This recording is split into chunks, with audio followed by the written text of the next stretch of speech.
This podcast was created as a part of Podcast Lab by India Film Project in association with Anchor by Spotify.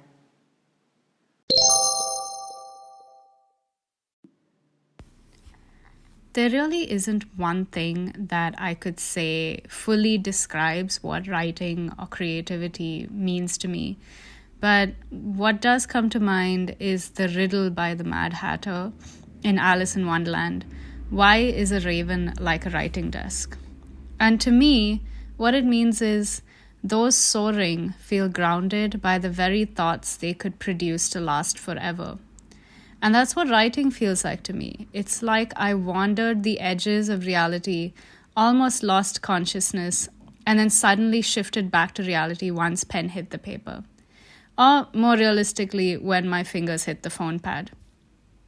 I should say I started writing when I got lost in heartbreak and love, but the truth is I was 10 years old and scribbled on and on about a lake monster who protected a great treasure.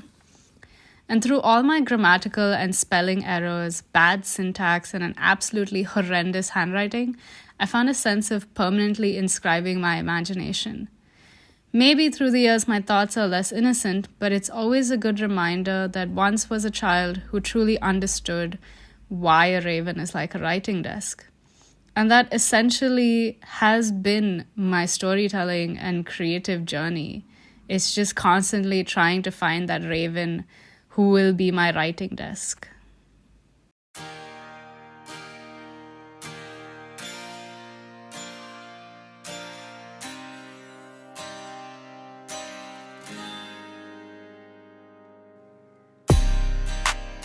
Hey everyone, welcome to the Closet Writer Chronicles. I'm your host Sangeeta, aka the Moody Marshmallow. You just heard our guest for today, Megha Vasudevan, talk about what writing means to her. Megha is a creative consultant with a background in electronic media and design. She's previously worked as a copywriter and a social media manager. Today, she's pursuing a master's in marketing from the University of Technology, Sydney, and she's working on building her own brand. Join me as I talk to her about some of her favorite stories, her growth as a writer, creative burnout, embracing her sexuality, and more. So welcome to the first episode of the Closet Writer Chronicles. Today I have with me Megha Vasudevan. So first off, welcome to the show, Megha. Thank you so much for being here today and for always being the first person on all my ideas. Thank you so much for being here.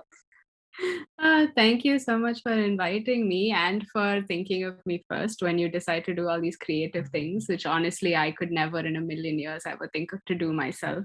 And this is really fun. I've been wanting to do a podcast with a lot of people for a long time, but it's always one of those, oh, we have this idea and then it just never goes anywhere. So this is super fun. Thank you for being here. So I think jumping just right in, talking about writing and creativity. So I know in the snippet where you were talking about what writing means to you, you did mention the quote from Alice in Wonderland, Lewis Carroll. Amazing story. Yeah. It's a story I've grown up with and I really enjoy and love. And, it got me thinking, what are possibly some of the stories that have impacted you, as a writer, as a creator? What are some of the stories that have really stayed with you? Because I know for me, Alice in Wonderland was definitely one of them. Enjoyed the book, enjoyed the adaptations, live action, animation, everything. So I'm assuming that might be one of the things that stayed with you. If not, I'd love to know the rest. What are the other stories that have stayed with you? Honestly, story-wise, I was one of those kids who was like super into comic books for the longest time. I used to have like the biggest stack of like Tinkle comic books. Till one day, like my sister just got so fed up with because my sister is like the big novel head in our family. She's the big bookworm. And she just got so sick of me reading these comics and assuming that they were like the greatest pieces of ingenious writing ever. And so she gave me a copy of a Goosebumps book. It's the R.L. Stine Goosebumps book that she had because she used to collect those. So she gave me that and she was just like, I promise you, just sit, just like try this, just like go for it. And I did. I sat and it took me a while. Like it took me a couple of tries to like get off the starting block and actually read something that didn't have pictures attached to it. But once I did, I genuinely loved it. And then I read through her entire collection of Goosebumps. And I went out and picked up a book. The first book I ever picked up was a novel. It was Dracula by Bram Stoker. And I genuinely like the first time I read that book, it's like Goosebumps is quite fine when you're sitting and reading it by yourself. But when I picked up Dracula and I was reading it, I was actually home alone at the time. My mom was like walking, she was like having exercise in the apartment complex. And I got so terrified by the book that I actually had to stop reading it and go down and stand with my mom. And she's just like, "What are you doing here?" And I'm like, I got scared. And like that like blew my mind how just like words on a piece of paper would scare me to the point where I couldn't sit in the house by myself. And then from then on, it just went. I was just like, I was so fascinated by how like just these words on papers became pictures in your head, and it immersed you so much into like the story. And I loved that about books. And like, so that's what it started. Like I started reading more. I obviously fell in love with the horror genre more than anything else. Like, so I just kept on buying a lot more horror books. I really heavily went into like Stephen King. And then later on, when I could read like more like advanced literature, I picked up like Keshvi Lovecraft and things like that. And I started reading those books and I just fell in love. And then I think at some point as a book reader, you eventually get to the point where you're like, I can read this. What if I could write it? And then that's where that started. That's where I started thinking like, okay, I could read, if I can read these things and I have an understanding of the literature, I could attempt to start writing it. So that's where I initially started. That's how that happened. Oh, wow. That's amazing. Completely resonate with Tinkle comics. I used to hoard those as a kid. I think even my mother had like enough of me because I would just go into this one bookstore and kind of just pick up comics every other week. And I'd be like, oh, the new edition's out this month. Let me go get it. Yeah. And I think my mother just had enough of me, but completely. It's like Tinkle or Archie or something or the other. It's like all those like like the double digest books. Like, I still love reading those. Those are like classics, but like obviously. Yeah, childhood memories, nostalgia for sure. I could never get into horror. Extremely scared. I am a scaredy cat. I cannot watch horror films, cannot read horror books. I tried reading one Goosebumps book, did not work for me. So clearly not my cup of tea. But no, that's super interesting to know that, how books kind of got you into that whole thought process of, hey, I enjoy reading these so much. What if actually, try to start and writing? And that kind of brings me to my next question of, what is, your earliest memory of, being creative or actually having started writing? What is your earliest memory of that? Oh my gosh, listen, I hardly remember things that happened like last week. But no, I had to think of like, if I genuinely have to think, it's like, I think I had mentioned this in like what I had said, what creating means to me. It was just like the story. And I vaguely remember this. So my dad had this incentive to get me and my siblings to be more creative, where he just like, oh, I'll give you 10 rupees if you draw something or if you create something. So I took that as like the biggest, like, I was just like, I'm going to start like drawing random pictures of suns and two mountains, and he paid me $10 for it. And that worked for a while till he realized and he caught on to the scam, and he's like, no, okay, you're gonna have to do more than this. Like, you can't just get away with this stuff anymore. And he's just like honestly, just let stuff flow. And then I remember I had actually drawn a photo of this lake with like this Loch Ness monster-esque thing coming out of it. And on the back of that drawing, I started writing the story. And I got so into the story of like this lake monster. And like, I don't know, I do vaguely remember that there was like some treasure that it was protecting, and all these villagers were like trying to harass it. I'm always on the monster side, to be honest. So I ended up writing it like just on the back of that drawing, thinking like, okay, like I'm gonna get more money for this. But then I got so into the story that I had to take like more A4 sheets of paper and like continue writing. So I wrote like some 5-page short story, Wow. and then handed it to my dad, and he gave me like I think he gave me like, I think 500 rupees, and I had never seen that kind of money before. I'm getting so much money for this. And I didn't really write anything as big as that after. Like I went back to like drawing and stuff like that because I realized how much of a thought process goes into actually writing a story. And I was just like so in the moment. But that, to me, as far as I can remember, that is my earliest memory of something that I had written. No, Yeah, that's wild. amazing that you started out with, I mean, just the fact that you wrote short stories, I think is so cool. That's something I've actually very recently started doing because I predominantly used to write poetry, and I've just very Yeah. recently gotten into short story writing. But I think it's amazing that you started out with that, because just the kind of imagination and thought process you need to even build a world, build characters, build plot is just. Oh no, but like you shouldn't take it as too much. I'm pretty sure most of it was just like he said, she said, like five word sentences. Like it wasn't any piece of like high grade literature or anything. It was like a children's book, pretty much. And I was a child and I was writing it. That's all you could really expect from that. I mean, it's a start, so that's great. It's amazing you did that, nonetheless. But yeah, just talking about creativity and writing. So I know design is something that you do, and just coming to the whole design and writing aspect, and just the fact that you're a creative professional, and this is something I'm very curious about, and I usually talk to with a lot of creatives about, is that the fact that you do something you love so much as a profession, and you also derive a lot of joy out of it when you do it for yourself personally.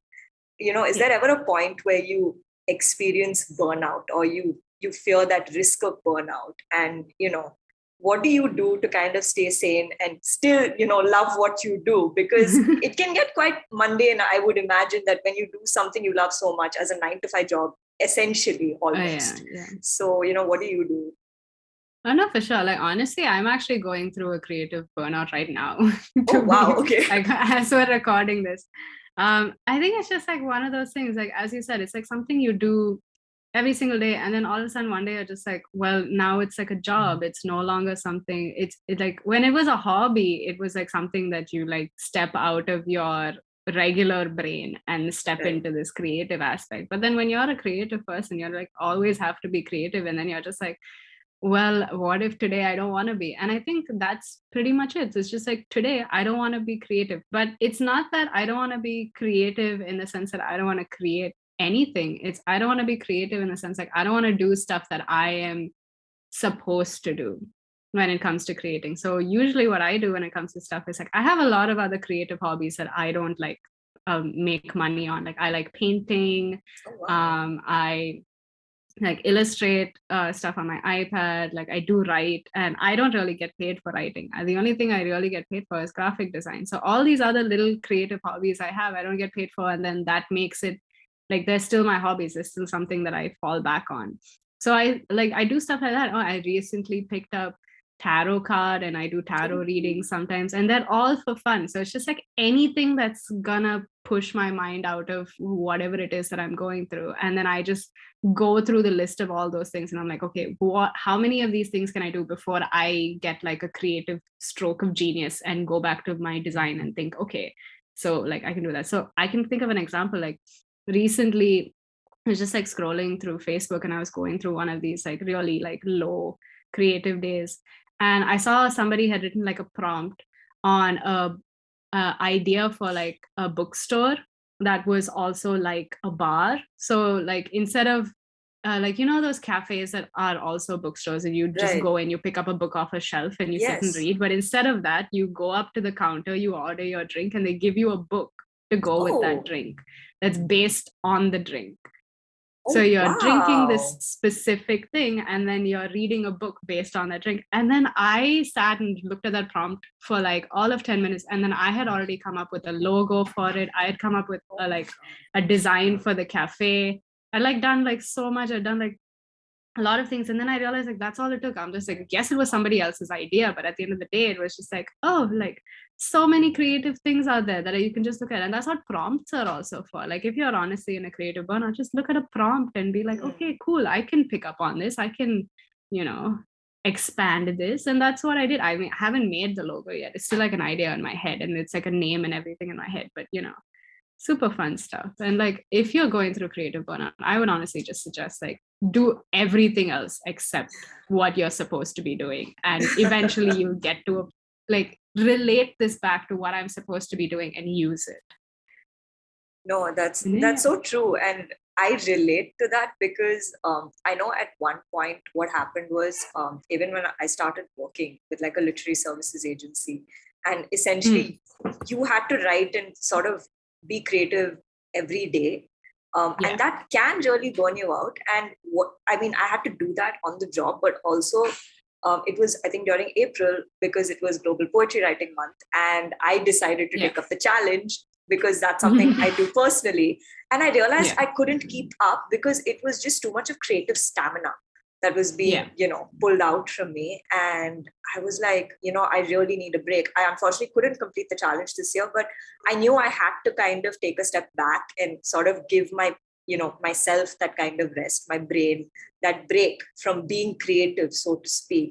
And I agree. Breaks completely help.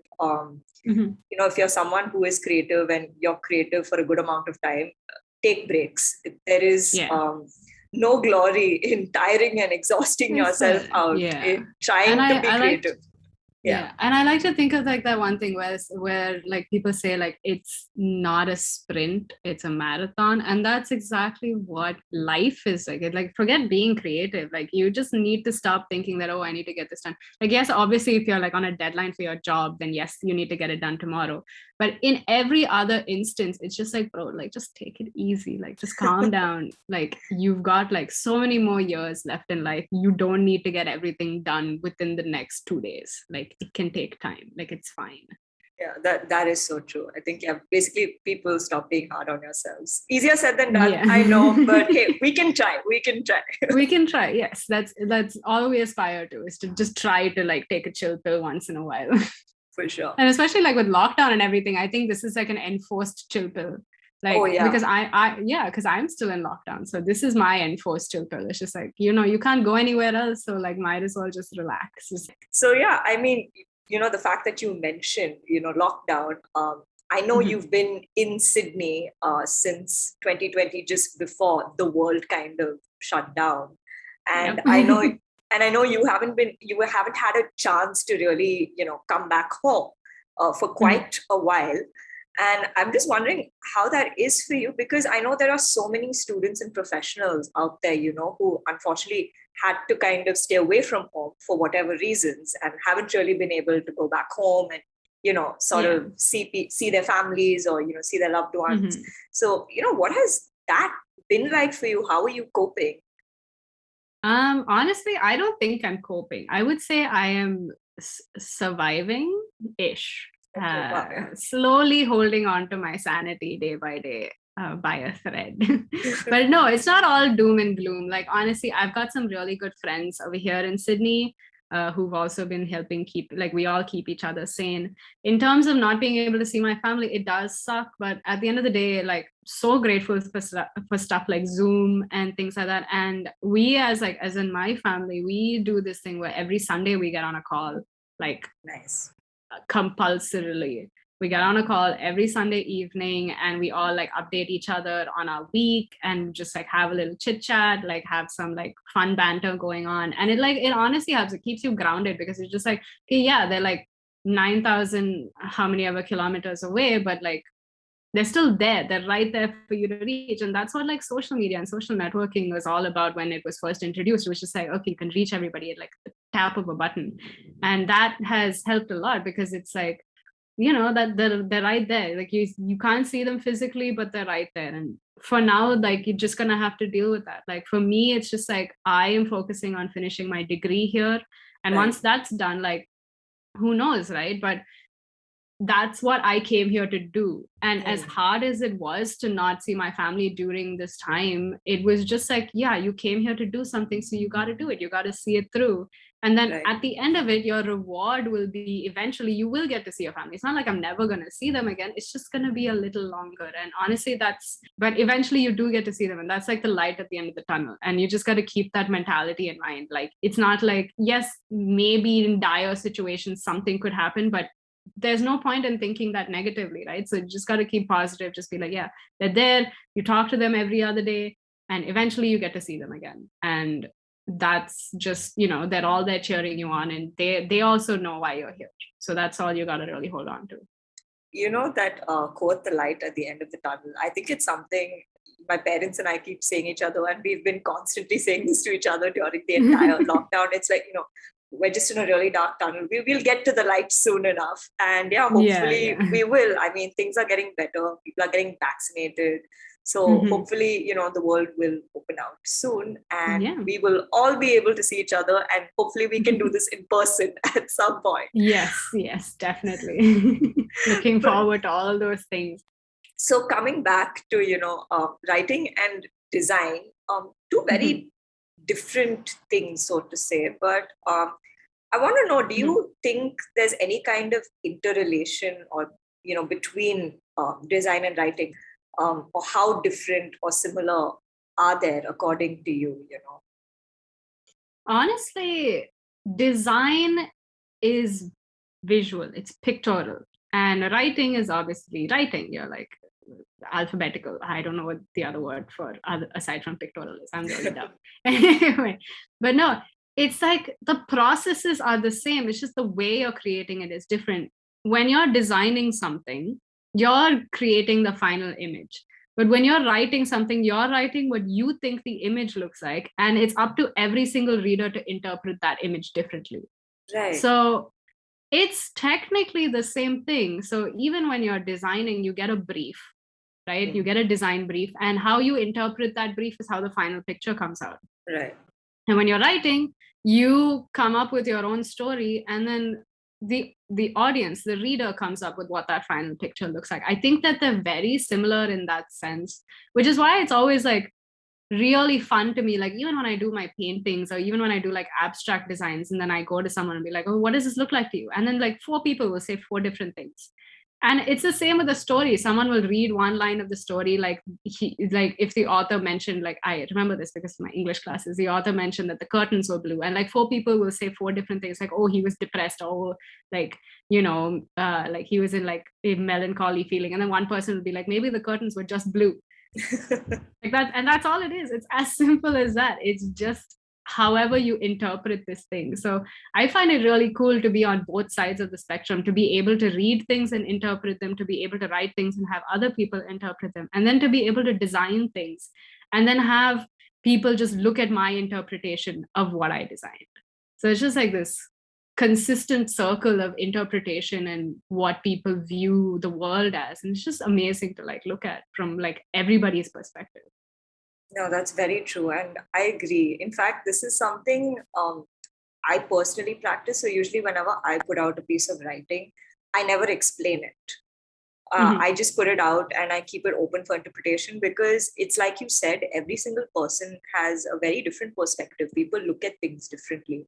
And it's interesting to see what they kind of take from it, because sometimes it's really not what you thought, what you imagined. You must have thought about it as something else, and they kind of come out with a completely different meaning or overview of it altogether. And I think that's the beauty of art, right? Of any form of creative expression, that anyone can really take anything from it. And exactly. that's incredible. And I know you've been writing since you were 10 years old. How much do you think you've grown from that 10-year-old writer to now? I definitely have learned to use bigger words since I was 10 years That's old. A big one. That's a big one. I know what syntax is now, although I still don't really know how to use it properly. But I think the biggest difference from how I used to write as a kid to how I write now, I think for me, it's like how differently you view the world as a kid. As a kid, everything is like rainbows and dragons and monsters and treasures. And as an adult, now all of the stuff I write is like, to be quite frank, it's very depressing. Oh, And but like, yeah, I think that's like the biggest, it's not really growth, it's just like the biggest change of view that I've seen from when I was a kid to now. It's just like everything now is just like I look at everything with like the glass half empty. I'm a very pessimistic person, but I'm not really pessimistic. I'm realistic, right? So right. that's what I do in my writing. I write very realistically. I'm just like, listen, like if it sucks, then it sucks. And that I'm very frank about that. But as a kid, you always want to look at the brighter side of things. And I think that was like, it was very interesting to me to notice that difference from how I used to write and how I have started writing now. It's just like, yeah, it's I don't know if I should be depressed by it, but it's definitely eye-opening.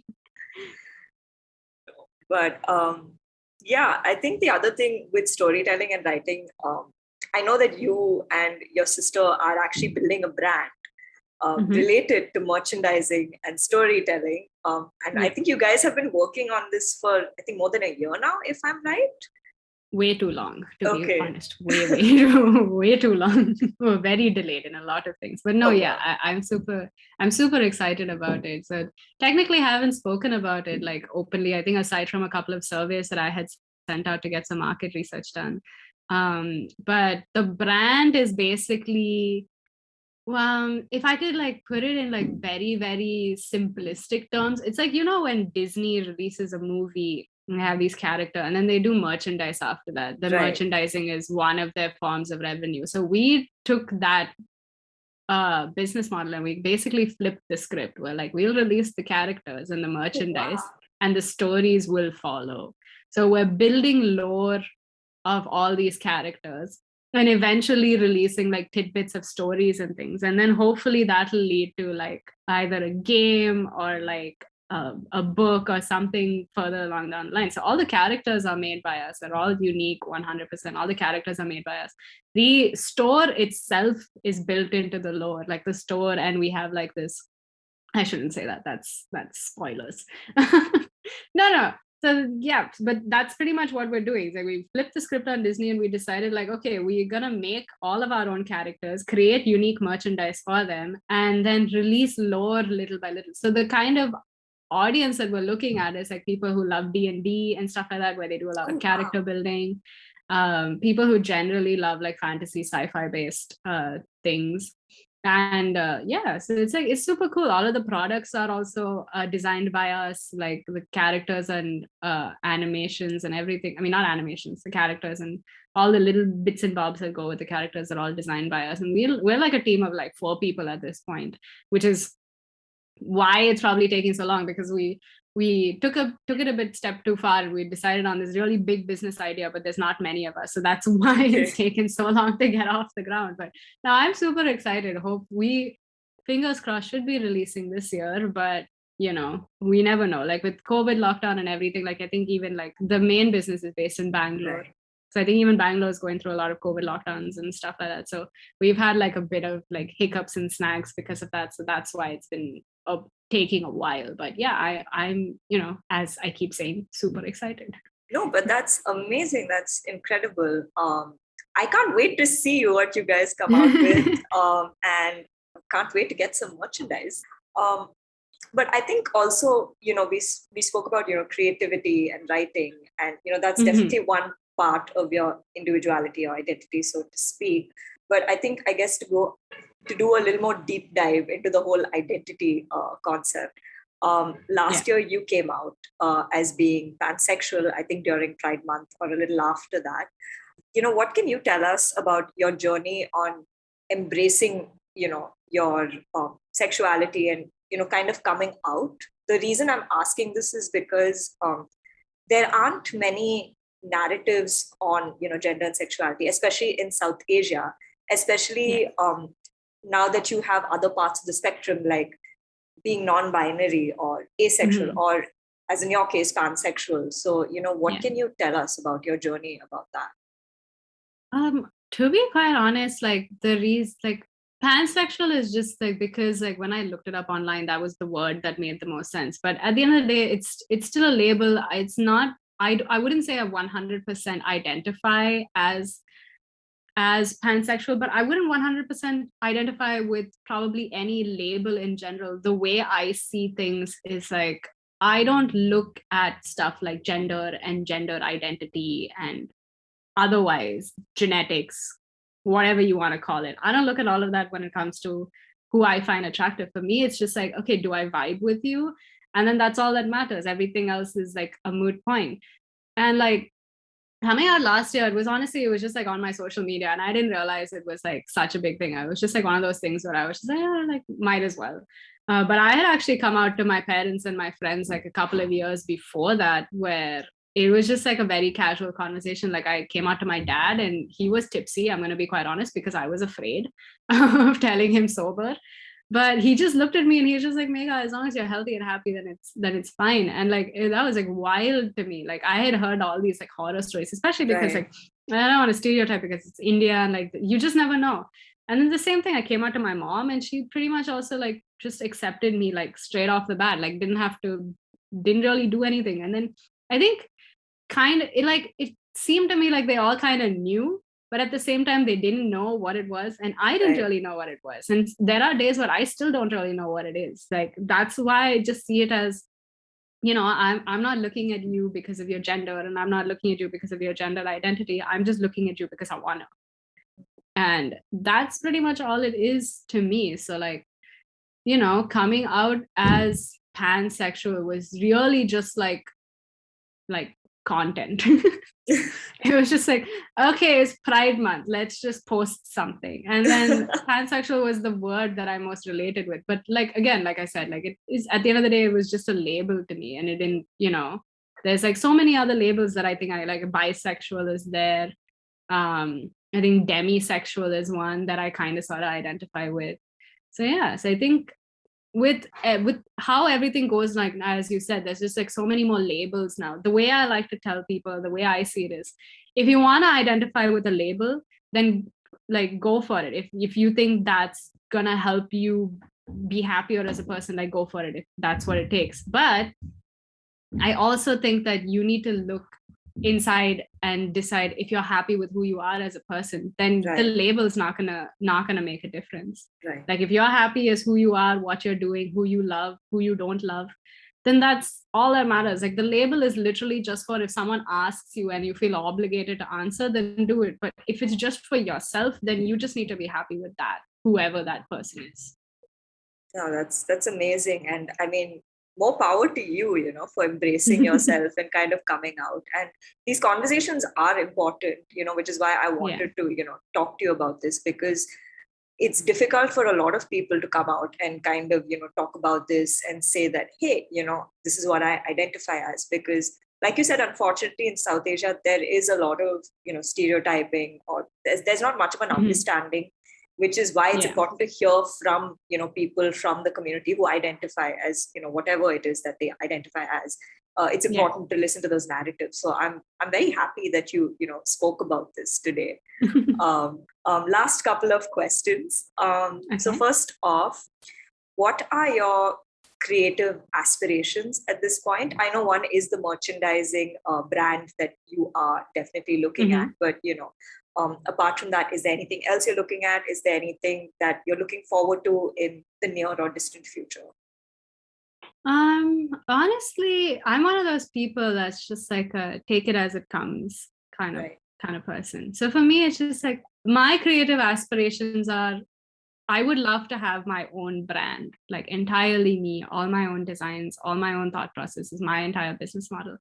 So like this one that I'm doing with my sister, that's like a stepping stone towards my own brand. So that's like the end goal for me. Like I would love to have my own brand, my own, like ideally would love to have my own design studio where I'm creating for other people as well, because I love doing it. I love listening to client briefs. Like as much as people hate it, there's like this odd, I don't know if I should say it, but this is really sadistic part of me that's just like, oh, I love it, give me more problems, let me solve them. But yeah, I'm that kind of person. I'm just like, in terms of aspirations, yes, ideally that's what I would like to do. But honestly, even if none of that stuff works out, as long as I get to keep creating and creating freely, like Right. how I do right now, I'd be the happiest person. Like, honestly, I would love to just keep doing what I'm doing. Like, obviously, I'd love to be paid a bit more to do it, but I would just love to keep doing this. I love doing this. It's the most amazing job ever, to create something and then give it to somebody and see the look on their face and not realize that you did that. You made that for that person, and then that person gets to share their dream with all these other people. And you made that, you were a little part of it because you made that happen. You created the logo, or you made their business card, or you did something for them, and you're part of their dream right now. And that's just like, that's the way I see it. That's how I look at things. No, that's amazing, man. More power to you. And they say that, the sign of any good creator is when they kind of accept more challenges, when more challenges come your way, and that excites you because that's something new to do. That's something for you to kind of, play around with and see what you can come out with. So I think it's great that, you have that view. I think, and that's why you design so amazingly well. I've had the good fortune of working with you, and I know how amazing you are. And I cannot wait to see all the incredible things you come out with. I really can't. But yeah, I think just coming to our last question of this episode, of this interview. It's all over now. What is a piece of advice or learning, something you've learned in life you'd like to share with people? It could be creative or just, a life lesson you've sort of learned in general. What is something you'd like to share with people? Oh gosh, I think I've sprinkled a little of those like all throughout this entire interview. But if I could give one big thing to people, and this is something I try to tell myself every day, it's just like, try to not take life so seriously. Like, it doesn't need to be so serious. Like, it's okay to have a little fun in life. It's okay to let go a little. It's okay to be a little crazy. And I feel like you'd learn a lot more about yourself if you just kind of unhinged once in a while. Right. Because just push yourself a little more to the max either way, and then you just notice stuff about yourself that you never like. I used to like put it like picket fence it that I was like the biggest introvert, and then I pushed myself a little and realized I wasn't.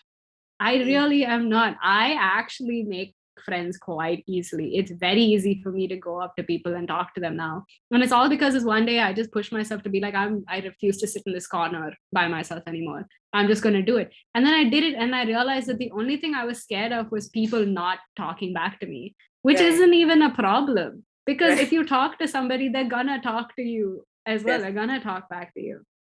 So yeah, so like, stop taking life too seriously. I think that would be my biggest thing. Like, one of the, like, I think it was actually in this movie. It's a really funny movie. I don't know if you have seen it. It's called Zombieland. If you don't like the horror genre. This is clearly not for me, but yes, please tell us. So in the movie Zombieland, the protagonist, he has a bunch of little rules to surviving Zombieland. And one of the rules he had was enjoy the little things. Oh, wow. And it's like this post-apocalyptic world, and like a bunch of craziness is going on. A lot of your close friends and family are dead. Oh, wow. But you gotta find those little moments in the day. Like, there's little moments where you can just be like, hey, like, oh hey, look, it's a flower that's just growing out of the concrete. Just enjoy it.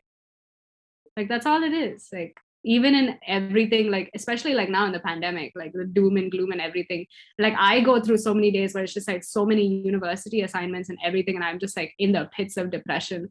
And then I like get like, I'll see like a random cat video on Instagram, and then my whole day is like taking a 180. Yeah, no, that's all amazing. It is.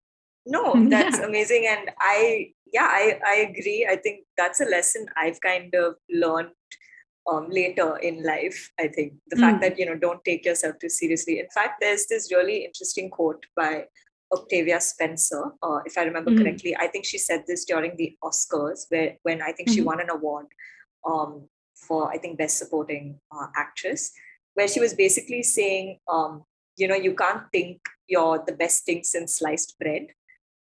Because there will be, 100 other Jessica Chastains or Emma Stones who will be the best thing since sliced bread. So the only thing you can really do is, believe in yourself, keep going at it, and, take it seriously, but don't take it too seriously either. Which I thought was a very, beautiful way of putting that across, because it's true. You really don't know how life is going to go. The only thing you can do is just keep taking your chances, keep going at it. And have fun along the way. Don't, take the entire burden of the world. That's true. Again, easier said than done. Everyone has their learning curve with this, for sure.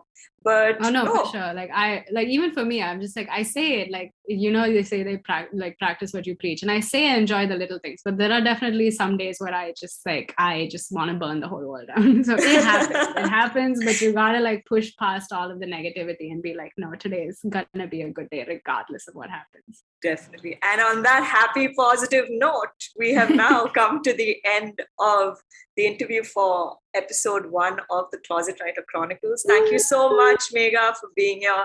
It's been so lovely talking to you. I've had so much fun recording this. I can't wait for everyone else to hear this conversation. Oh gosh, I forget that other people are going to listen to this. But no, thank you so much for inviting me. It's been amazing. I always love when you do all these creative things, and then I get to be a part of it, and it's just awesome. It's amazing. Thank you so much.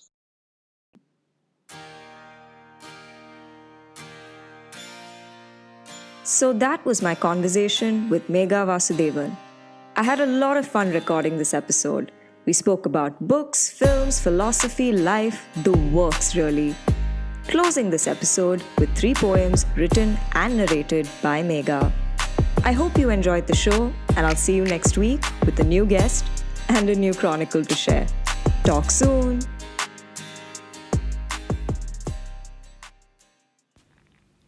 This first piece is called Crescendo. Soft melodies played amongst the pitter-patter of rain. Sometimes the sky opens up just to feed her pain. Tapping against the window like her soul against her battered heart. The crescendos kept coming, with light and thunder a counterpart.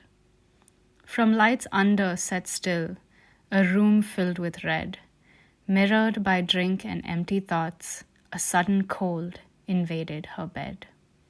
Her heart jittered suddenly, awakened by the howling skies. Sleep all but forgotten now, another night lost to soft cries. Uninvited. There's a town in your mind, little lamb. There's a place you go for comfort. It's magic and stardust and damn, maybe even a little bit of camembert. You love that place, don't you? It's such a great escape from reality so often blue, covered in so much red tape. That town in your mind, little lamb, while it protects what you fear, understand that it's just a scam, keeping you from the reality of here. Here and now is where it matters. Rise up and get uncomfortable. Some fairy tales must shatter. Privilege has no place at this table. So put on your masks and step up to the battle. This last piece is an excerpt of a book that I will probably never write. He slithered into her waking body, gasping at a familiar warmth. Heady breaths laid upon glistening skin, trapped by nuzzled limbs. Oh, how she wondered, to be consumed by his lust and devoured by desire, tongued by flesh and passionate words. Release was all but quick, and then they started all over again, and again, and yet again. Ah, but what beautiful fantasies the wanting soul concocts upon the unsuspecting mind. What desirable words spoken in hushed tones, inhaled by familiar musk and brushed onto skin erupting in goose flesh. What a remarkable trip indeed.